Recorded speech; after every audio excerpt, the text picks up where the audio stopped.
సినీ రాజకీయాల కలయికలో ఎమ్మెల్సీగా ప్రమాణం చేసిన నాగబాబు ఇప్పుడు ప్రజా ప్రతినిధిగా కొత్త బాధ్యతలు చేపట్టారు. ఆయనకు డిప్యూటీ సీఎం ఇచ్చే సలహా ఏంటి అన్నది ఆసక్తికరంగా మారింది. ఇదే సమయంలో రిషికొండలో మాజీ ముఖ్యమంత్రి కోట్ల రూపాయలతో విలాసవంతమైన భవనం నిర్మాణం సిద్ధం చేసి ఏడాది రోజులుగా ఖాళీగా వదిలేయటం పెద్ద చర్చకు దారితీసింది.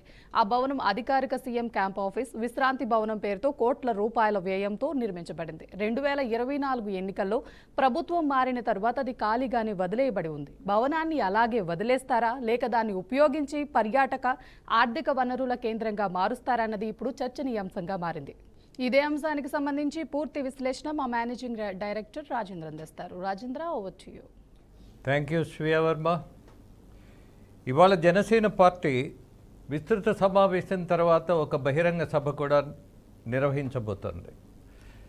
ఈ బహిరంగ సభలో ఆయన ఇచ్చేటటువంటి దశ దిశ, అలాగే ఒక క్లారిఫికేషన్, ప్రజలకు చెప్పేటటువంటి సమాచారం, సందేశం ఏముంటున్నది అన్నది మాత్రం చాలా ఇంపార్టెంట్గా మనం తీసుకోవాల్సిన పరిస్థితి ఉన్నది. ఎందుకు అంత ప్రాధాన్యత పెరుగుతుంది ఆయన ఇచ్చేటటువంటి సమావేశంలో ఆయన చేయబోయే ఉపన్యాసం మీద? ఖచ్చితంగా ఒక సంవత్సర కాలం తర్వాత, పాలన చేసిన తర్వాత పవన్ కళ్యాణ్లో బాధ్యత పెరిగిందా, పరిణతి పెరిగిందా, ఇలాంటి ప్రశ్నలు కూడా సమాధానం చెప్పాల్సిన పరిస్థితిలో ఇవాళ కూటమి ప్రభుత్వం కూడా ఉంది. ఆ దశలో కొన్ని ప్రశ్నలు ఆయన ఫేస్ చేస్తున్నటువంటి స్థితి కూడా మనం గమనిస్తున్నాం. ఏంటది? పవన్ కళ్యాణ్ ఎన్నికలకు ముందు, అలాగే అధికారంలోకి రాబోయే ముందు చాలా దూకుడుగా ఉపన్యాసాలు ఇచ్చేవారు. ఇప్పుడు చాలా సైలెంట్ అయిపోయారు, చల్లబడిపోయారు అని ఒక విమర్శ. నిజానికి ఎన్నికలకు ముందు పవన్ కళ్యాణ్ చేసింది యుద్ధం అప్పుడు ఉండేటటువంటి సన్నద్ధత, ఎన్నికల తర్వాత విజయాన్ని సాధించిన తర్వాత ఉండేదేంటి? పూర్తిగా బాధ్యత. ఆ బాధ్యతలో ఉండాల్సిన ప్రాథమికమైనటువంటి విషయాలు ఏంటి? సహనం, సంయమనం, జవాబుదారీతనం. ఇవన్నీ చెప్పేటటువంటి దశలో దూకుడుతనం ఉండాలా, బాధ్యత ఉండాలా, అర్థమయ్యే భాషలో జనాలకి సమాచారం ఇవ్వాలా, పాలన అభివృద్ధి వైపు నడిపేటటువంటి ఆలోచనలు చేయాలన్నది మనం ఆలోచన చేసినప్పుడు దూకుడు పోల ఆలోచనలో ఉంటుంది.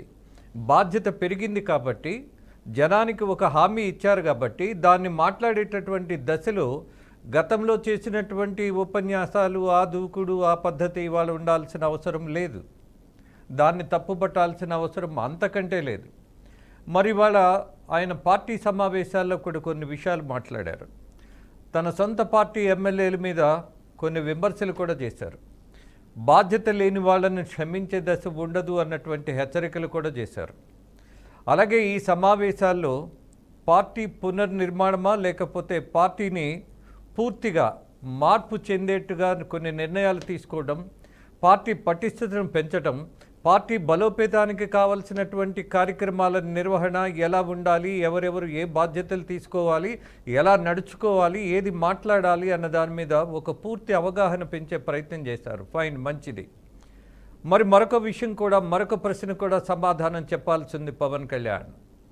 ఆయన చెప్పినట్టుగా జరుగుతున్నాయా? ఆయన ఇచ్చినటువంటి హామీల ఆ పార్టీ నాయకుడిగా ఆయన చెప్పినటువంటివన్నీ నెరవేర్చగలుగుతున్నటువంటి దశలో ఉన్నారా? మాట తప్పినటువంటి విమర్శను ఎందుకు ఫేస్ చేయాల్సి వస్తుంది? ఏంటి ఆ మాట తప్పటం? పిఠాపురంలో గెలవడానికి కారకులైనటువంటి వాటిల్లో ఆ రోజు అక్కడ ఉన్నటువంటి వర్మ చేసినటువంటి ప్రయత్నాన్ని మర్చిపోయినటువంటి నాయకుడిగా ఎందుకు విమర్శల పాలయ్యారు? ఆ విమర్శను పెంచే విధంగా ఆయన సోదరుడు నాగబాబు చేసినటువంటి వ్యాఖ్యలు వివాదం కాదా? ఇంత సంయమనం, ఇంత సహనం పాటించేటటువంటి పవన్ కళ్యాణ్ మరి సొంత సోదరుడికి ఇస్తున్నటువంటి సలహా ఏంటి? ఆయన ఎమ్మెల్సీని చేశారు. అసలు కుటుంబ సభ్యులు ఎవరు రాజకీయాల్లో వచ్చి పదవులు తీసుకోరు అన్నటువంటి హామీ ఇచ్చాడు ఆయన. ఎవరు? పవన్ కళ్యాణే. మరి పవన్ కళ్యాణే తన సొంత సోదరుని తీసుకొచ్చి ఎమ్మెల్సీని చేశారు. మరి ఎమ్మెల్సీగా అయినటువంటి నాగబాబు చేస్తున్నటువంటి పని ఏంటి? ఆంధ్రప్రదేశ్లో ఉంటున్నారా? లేదు. ఆంధ్రప్రదేశ్ రాజకీయాల గురించి ఎక్కువ ఏదైనా మాట్లాడుతున్నారా? లేదు. ఆంధ్రప్రదేశ్కు సంబంధించిన వ్యవహారాలలో ఏదైనా కొంత అవగాహన పెంచుకోవడం, సలహా ఇచ్చేటటువంటి దశగాని ఉన్నదా? లేదు. మరి ఇవాళ పవన్ కళ్యాణ్ తన సొంత సోదరుడికి ఇవ్వాల్సిన సలహా ఏంటి? దాన్ని మర్చిపోయారా? మరి ఎమ్మెల్యేల మీద మీరు చేసినటువంటి విమర్శ సొంత సోదరుడి మీద చేయలేకపోయారా? ఇంటర్నల్గా చేస్తే సరిపోతుందని భావించారా? జనం మధ్య ఇది వివాదం అవుతుంది, సోదరుడి గురించి ఎందుకు పబ్లిక్గా మాట్లాడాలన్నటువంటి ఒక తెలివిని ప్రదర్శించారా? మరి ఎందుకు మనం మాట్లాడుతున్నది ఒకే ఒకటి, బాధ్యత కలిగినటువంటి రాజకీయ నాయకులు ఎక్కడో పక్క రాష్ట్రంలో ఉండి ఈ రాష్ట్రానికి సంబంధించిన సమస్యలు పరిష్కరిస్తారు అని భావిస్తే అది తప్పు అవుతుంది, బాధ్యత లేని తనమవుతుందని విమర్శలు చేశాం. మేము అందరం కలిసి అనేక విమర్శలు చేశాం. దాంతోపాటు ఋషికొండకు సంబంధించి 500 కోట్ల ప్రజాధనంతో మాజీ ముఖ్యమంత్రి చాలా విలాసవంతమైనటువంటి భవనం నిర్మించుకున్నాడు అని చెప్పాం, ఇంక్లూడింగ్ మీ. మరి ఇప్పుడు ఏం జరుగుతోంది? 500 కోట్ల ప్రజాధనంతో కట్టినటువంటి అత్యంత ఖరీదైనటువంటి భవనాన్ని శిథిలంగా మార్చేద్దామా? పురాతన వస్తువులలాగా దాన్ని చూద్దామా? పురాతన కట్టడాలను మనము జనాలకు చూయిస్తూ మన సంస్కృతి గురించి చెప్పినట్టుగా గత ముఖ్యమంత్రి 500 కోట్ల ప్రజాధనాన్ని ఇలా నాశనం చేశాడని ఆ భవనాన్ని ఉపయోగించుకోకుండా మరింత నష్టానికి పాల్పడదామా? కక్షతో కూడినటువంటి రాజకీయం కనబడట్లేదు కానీ బట్ బాధ్యతతో కూడినటువంటి రాజకీయంలో మెచ్యూరిటీ పెరగాల్సిన అవసరం ఉందిగా. ఒకే ఒక మాట, గత ముఖ్యమంత్రి తన పాలనలో మొట్టమొదటిగా 10 కోట్ల ప్రజాధనంతో కట్టినటువంటి ఒక అక్రమ కట్టడం అన్నాడు ప్రజావేదికను. దాన్ని కూల్చేస్తానన్నాడు, మరుసటి రోజు కూల్చేశారు కూడా. అది ఇవాల్టి కూడా శిథిలంగా అలానే మిగిలిపోయింది. I think I'm not wrong. మరి ఇవాళ ప్రభుత్వానికి వచ్చినటువంటి ఈ రాజకీయ నాయకులందరూ, ఈ పార్టీకి సంబంధించిన వాళ్ళందరూ, including Chandrababu and Pawan Kalyan and also BJP, of course బీజేపీని మనం పక్కన పెడదాం, ప్రధానంగా ప్రజావేదిక గురించి ఎన్ని కామెంట్స్ చేశామో అన్నీ చేశాం. ఈ నాయకుడికి బుద్ధే లేదన్నటువంటి ఘాటుగా మాట్లాడాం. మరి ఇవాళ ఉన్నటువంటి నాయకులు చేస్తున్నదేంటి? 10 కోట్ల భవనాన్ని ఆయన కూల్చాడని మనము ఒంటికాల మీద లేచాం కదా. మరి 500 కోట్ల భవనాన్ని నిర్మించినటువంటి మాజీ ముఖ్యమంత్రి చేసింది పొరపాటు అయినప్పుడు, మరి ఇవాళ వచ్చినటువంటి ప్రభుత్వం సంవత్సరం పాటు పూర్తిగా వదిలేసి ఆ భవనాన్ని అలానే ఉంచేసి దాన్ని ఏదో ఒక మాన్యుమెంట్గా చూయిస్తూ గత ముఖ్యమంత్రి గురించే మాట్లాడుకుంటే ఒరిగేదేంటి? ఇవాళ మనకి ఆంధ్రప్రదేశ్ ముఖ్యంగా రాజకీయాలు చూసినప్పుడు, అభివృద్ధి గమనించినప్పుడు, విశాఖ ద మోస్ట్ ఇంపార్టెంట్ సిటీగా మనకు ఎదుగుతోంది. ఫైనాన్షియల్ సిటీగానే కాదు, ఆంధ్రప్రదేశ్కి ఆయు పట్టుగా నిలబడబోతోంది. ప్రపంచంలో ఎక్కడా లేనంత పెద్ద పెద్ద కంపెనీలన్నీ వచ్చి ఈ దేశంలో ప్రధానంగా ఆంధ్రప్రదేశ్కే వచ్చి అత్యంత ప్రతిష్టాత్మకమైనటువంటి డేటా సెంటర్ను పెట్టడంలో ఉన్నటువంటి నేపథ్యం ఏంటి? ఎస్, మీరు కష్టపడ్డారు. ఇవాళ కూటమి ప్రభుత్వం నమ్మకం పెంచింది వాళ్ళకి. అందుకే ఇవాళ ఆర్థిక రాజధానిగా మనం ఊహించినా ఊహించకపోయినా దరిదాపులో మనం ఎప్పుడూ అనుకోలే విశాఖ ఇంత అభివృద్ధి చెందుతుందా, ఇంత ఇంపార్టెన్స్ ఉంటుందా అని. మొత్తానికి అంతర్జాతీయ సంస్థలన్నీ క్యూ కడుతున్నాయి విశాఖకి. మరి అలాంటి విశాఖ నగరంలో కట్టబడినటువంటి ఒక ఖరీదైనటువంటి 500 భవనాన్ని మనము ఆదాయ మార్గంగా మార్చుకోలేమా?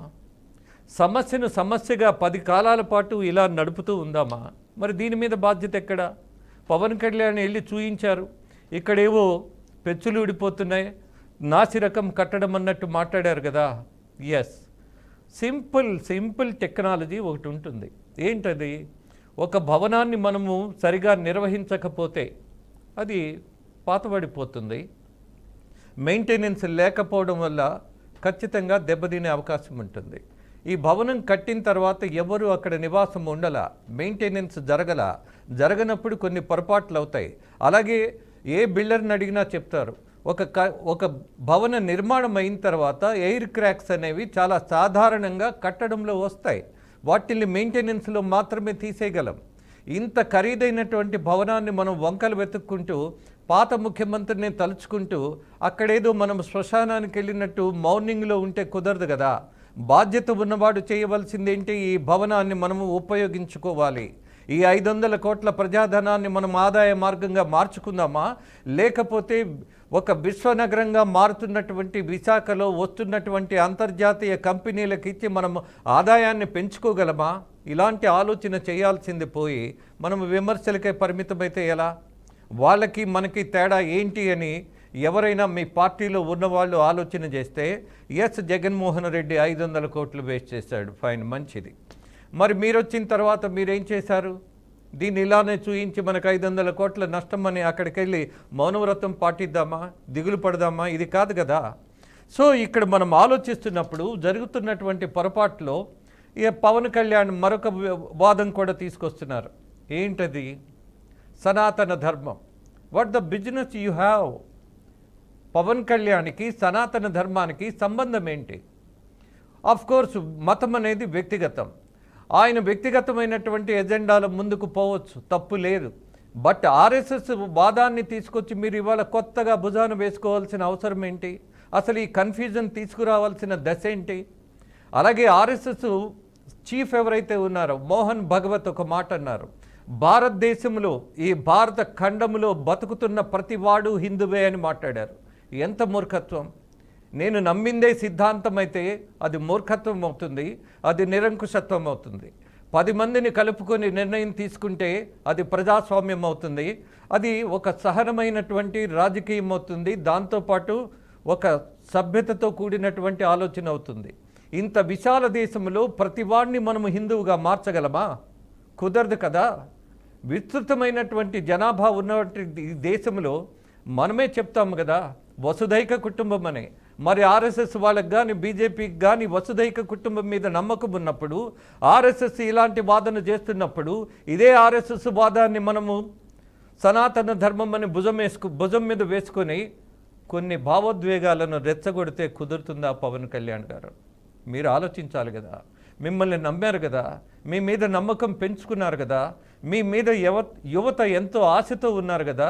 ఈ రాష్ట్రానికి మీరే ముఖ్యమంత్రి కావాలని ఇప్పటికీ ఆక్రోశిస్తున్న వాళ్ళు, ఆశిస్తున్న వాళ్ళు వేలాది మంది ఉన్నటువంటి ఈ రాష్ట్రంలో మీరు చేయగలిగేటటువంటి మంచి బదులు కొన్ని కన్ఫ్యూజన్స్ క్రియేట్ చేస్తున్నారన్నటువంటి ఆలోచన మీరు చేయాల్సిన బాధ్యత ఉన్నది అన్నది నిర్వివాదాంశం మిస్టర్ పవన్ కళ్యాణ్. అలాగే జనసేన పార్టీ ఇవాళ బహిరంగ సభలో నిర్ణయం తీసుకోబోయే ముందు ఉక్కు కర్మాగారం దాని గురించి ఎన్నికల ముందు ఏం చెప్పాం, ఇప్పుడు ఏం చెప్తున్నాం? నష్టం ఉన్నా సరే నడిపించమని చెప్పట్లా, జనాలకి సరైనటువంటి సమాచారం ఇవ్వండి, అది ఇబ్బంది అయినా సరే నిజం చెప్పండి. రెండోది, ఇవాళ మతానికి సంబంధించిన రాజకీయం మీ పార్టీకి అసలు సంబంధమే లేదు. మీ పార్టీ ప్రణాళికలో కానీ ఆలోచన తీరులో కానీ ఎక్కడా హిందూ ధర్మాన్ని భుజాన వేసుకొని ప్రచారం చేసినటువంటి పరిస్థితే లేదు ఎన్నికలకు ముందు. మరి ఇవాళ ఎందుకు? అవసరమా? అది వ్యక్తిగతమైతే మీరు పాటించండి. ఈ యువతకు మతానికి సంబంధించినటువంటి రాజకీయాలు నేర్పకండి. It's my sincere humble request for you.